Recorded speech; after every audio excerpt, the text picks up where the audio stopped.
Hello, hello! Welcome. Jacqueline here again and welcome to my 5-1 talk journey.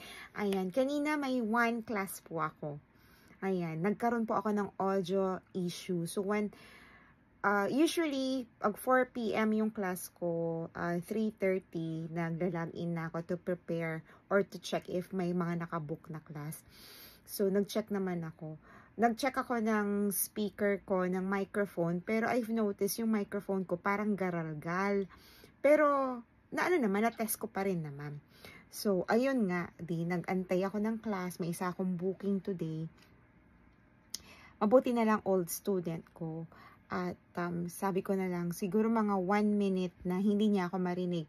I can hear her, but she can't hear me. So, nag-type na lang ako. So, kinabahan ako kasi ilang beses akong nag-ayos, pero hindi. So, what I did na BTS or troubleshooting is, nag-type muna ako kay student na I'll log out, please stay, and then I will re-log in.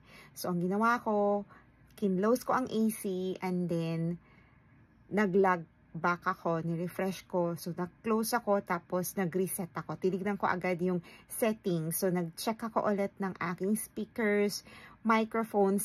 Yung chine-check ko na siya, wala na ako narinig na garalgal. So, lahat yun chinek ko, pati yung camera at sa animation. So, luckily, pagbalik ko, nandun pa rin si student.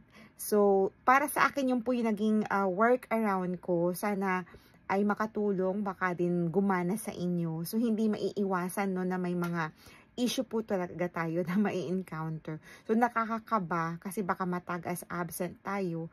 Pero, buti na lang hindi ako gaano nataranta. Though may konting taranta. Pero, ano na lang, sinabi ko na lang kay student na please stay with me. And then, I'll re-log in. So, yun lang. Thank you for watching my video. Have a great day, everyone. Bye-bye.